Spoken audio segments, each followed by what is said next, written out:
Wassalamualaikum warahmatullahi wabarakatuh.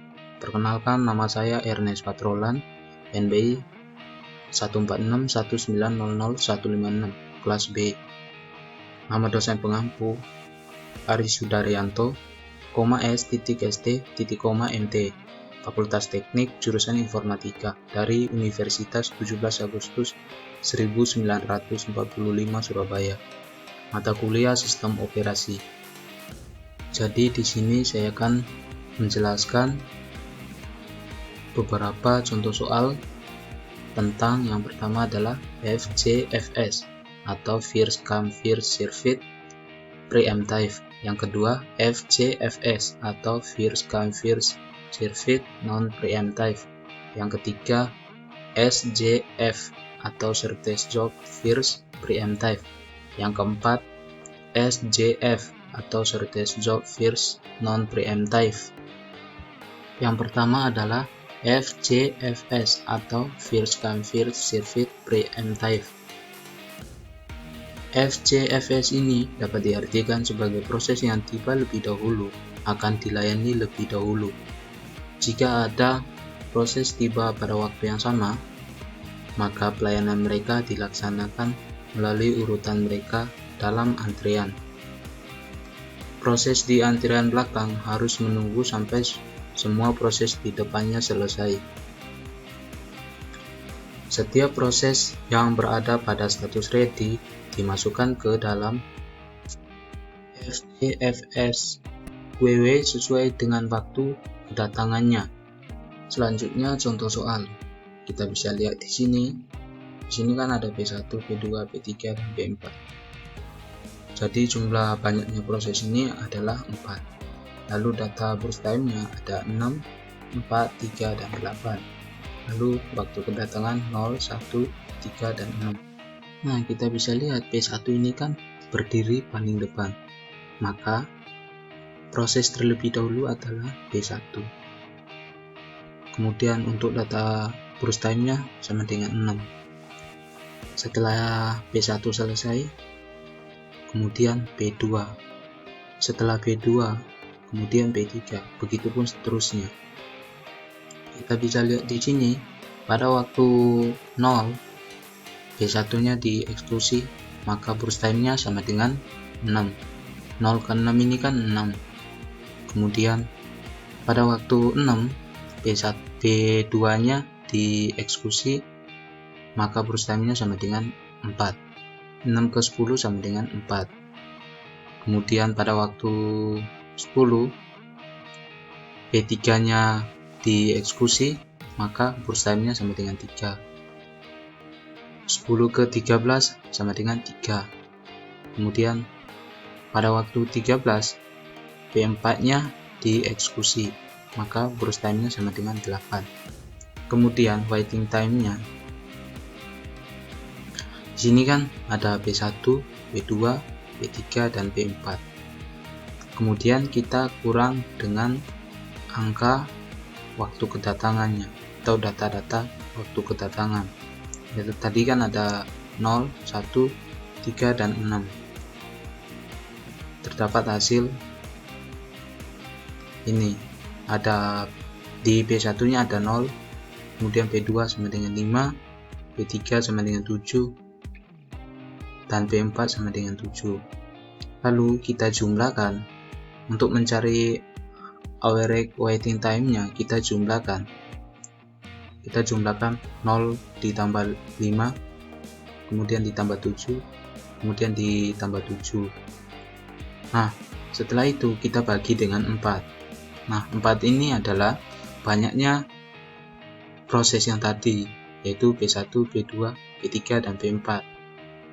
Yaitu terdapat hasil 4,75. Yang kedua adalah FCFS atau First Come First Served Non-Preemptive. Algoritma ini adalah algoritma yang paling sederhana. Prinsip dari algoritma ini adalah seperti prinsip antrian atau antrian tidak berprioritas. Halaman yang masuk lebih dahulu maka akan keluar lebih dahulu juga. Algoritma ini menggunakan struktur data stack atau tumpukan. Apabila tidak ada frame kosong saat terjadi backfold, maka korban yang dipilih adalah frame yang berada di stack paling bawah, yaitu halaman yang berada paling lama berada di memori. Selanjutnya contoh soal. Kemudian kita bisa lihat di sini ada P1, P2, P3, dan P4. Jumlah banyaknya proses ini ada 4. Kemudian data arrival time-nya. Ini adalah data-data ini adalah contoh dari data stack atau tumpukan yang tadi. Kemudian burst time-nya ini can care. Dalam kasus ini proses yang arrival time-nya paling kecil dikerjakan duluan. Dalam kasus ini P1 yang paling kecil, maka duluan masuk can care-nya dan seterusnya. Nah, kita bisa lihat di sini kan yang paling kecil itu adalah P1. Arrival time-nya sama dengan 0. Dia paling kecil di antara proses-proses yang lainnya.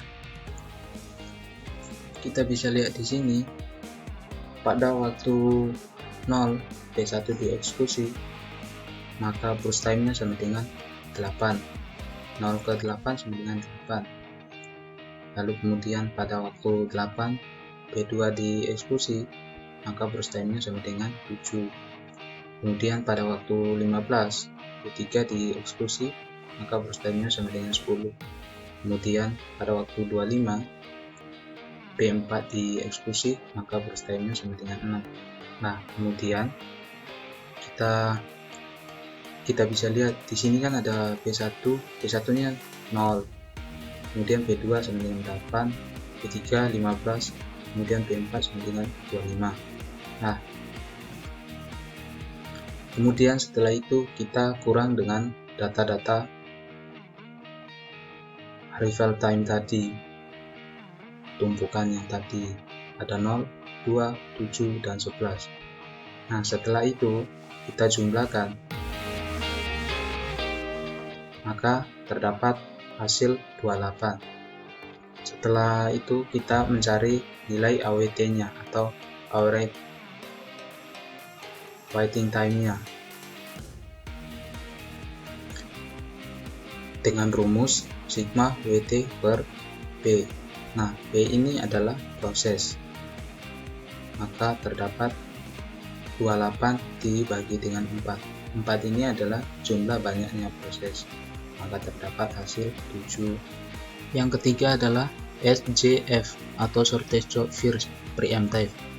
SJF ini dapat diartikan yaitu setiap proses yang ada di ready QW akan dieksekusi berdasarkan burst time terkecil, dan jika sudah diproses boleh dihentikan oleh proses lain yang masuk.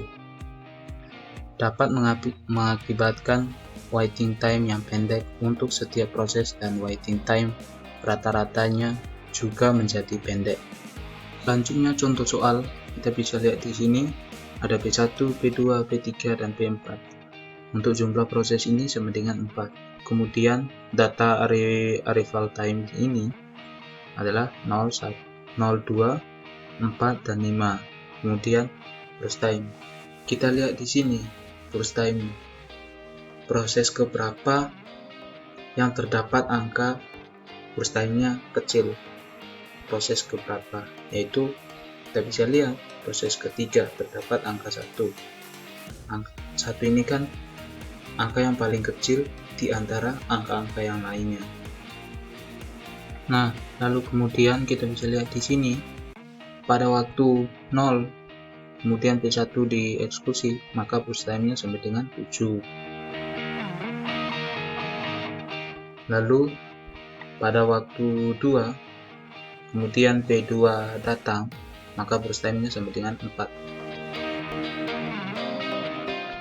Dan untuk P1-nya masih sisa 5. Kemudian pada waktu 4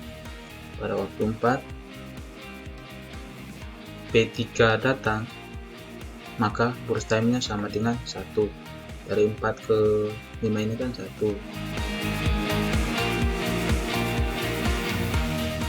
Kemudian B2 nya masih sisa 2. B2 nya masih sisa 2. Dari 5 ke 7 ini masih sisa 2. Kemudian untuk mencari nilai waiting time-nya adalah di sini terdapat angka 9. Nah, 9 ini adalah hasil dari ini B1. Kemudian di run 11. Di run 11 datang 2. Jadi 11 dikurang 2 kan 9. Kemudian 0 ditambah 1. Nah, 1 ini adalah berasal dari B2. Saat di run 5, kemudian datang 4.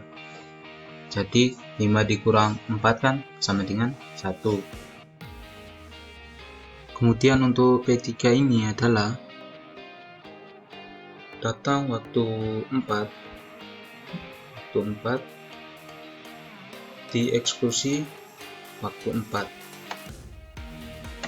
Jadi 4 dikurang 4 sama dengan 0. Kemudian P4 datang waktu 5. Kita bisa lihat di sini, datang waktu 5 dieksekusi 7. Jadi 7 dikurang 5 sama dengan 2. Kemudian untuk mencari average waiting time ini kita jumlahkan dari P1, P2, P3 dan P4. Kemudian dibagi dengan 4. 4 ini adalah jumlah banyaknya proses. Maka terdapat hasil 3. Lalu yang terakhir adalah SJF atau shortest job first non preemptive, mengakibatkan waiting time yang pendek. Untuk setiap proses dan waiting time rata-ratanya juga menjadi pendek. Menjadwalkan proses dengan waktu terpendek dijalankan lebih dahulu, efisiensi tinggi dan time around time rendah, namun tidak dapat mengetahui ukuran job saat job masuk dan untuk proses yang datang tidak bersamaan menggunakan penetapan dinamis. Nah, ukuran job yang dimaksud ini adalah angka yang masuk duluan. Selanjutnya contoh soal, kita bisa lihat di sini banyaknya jumlah proses adalah 5. Untuk data arrival time-nya adalah 0, 1, 1, 4 dan 6. Kemudian burst time-nya sama dengan ini ada 10, 15, 12, 8 dan 5. Kemudian get pada waktu 0, kemudian P1 dieksekusi, maka burst time-nya sama dengan 10. 0 ke 10 sama dengan 10. Kemudian pada waktu 10 P2 dieksekusi, maka burst time-nya sama dengan 15. Pada waktu 25 P3 dieksekusi, maka burst time-nya sama dengan 12. 25 ke 37 kan sama dengan 12. Kemudian pada waktu 37 P4 dieksekusi, maka burst time-nya sama dengan 8. 37 ke 45 kan 8. Kemudian pada waktu 45 P5 dieksekusi, maka burst time-nya sama dengan 5. Kemudian P5 ditambah P4 ditambah P3 ditambah P1 sama dengan 35. Kemudian P5 ditambah P4 ditambah P1 sama dengan 23. Nah, setelah itu di waiting time-nya ini kita kurangi dengan data-data arrival time-nya. Setelah itu kita jumlahkan. Setelah jumlah, kita bagi dengan 5. 5 ini adalah jumlah banyaknya proses. Maka terdapat hasil 14,2. Sekian dari saya. Jika ada kesalahan kata, mohon dimaafkan. Terima kasih.